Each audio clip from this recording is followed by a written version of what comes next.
Queen Camilla had initially put on an anorak to shelter herself from the heavy rain in Jersey. Queen Camilla had a hilarious interaction with her raincoat after initially putting on the garment to shelter herself from the heavy rainfall during her royal tour to the Channel Islands with King Charles. Having arrived in Jersey on July 15, the royal couple braved torrential rain as they watched a parade during their first visit to Jersey since the king's coronation. Despite the weather, the royal couple looked in good spirits and giggled as they watched marching military personnel in the parade. Cheering crowds and a 21-gun salute had greeted the king and queen earlier before they did a number of walkabouts to meet the islanders. During the special sitting of the States Assembly and sitting of the royal court, Camilla had an awkward moment with her raincoat, which she tried to get off her shoulders.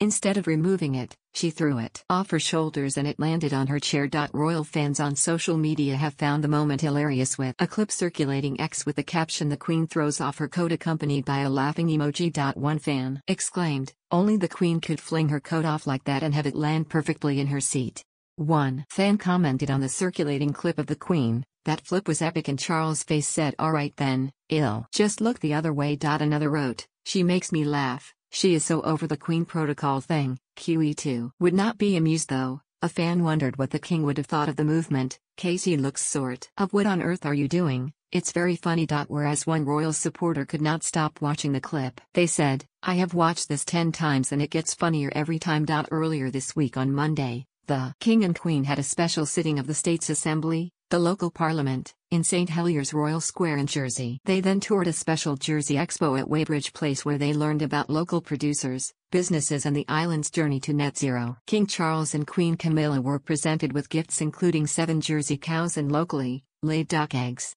However, the sun was finally shining for Charles and Camilla's visit to Guernsey the following day. Upon landing via helicopter from Jersey, the royal couple were greeted with a 21-gun salute at Castle Cornet and thousands of people lining the seafront. On July 16, the king and queen were able to meet a variety of islanders showcasing Guernsey trades at the Crown Pier Expo. The royal couple also learned more about the environment, heritage, and traditions of the islands in the bailiwick of Guernsey. To round off a busy day of engagements, the king bestowed a royal title on a rare breed of animal, the Golden Guernsey Goat, which will henceforth be known as the Royal Golden Guernsey Goat. It is the first time in recent history that the protected title has been granted to a livestock breed. The title will apply to all Golden Guernseys in the island and elsewhere in the world. The king is known as the Duke of Normandy on the Channel Islands, dating from when William the Conqueror's son, Henry I, seized the Duchy of Normandy, including the islands, in 1106. The visit highlighted the relationship between the Channel Islands and the Crown, which stretches back centuries.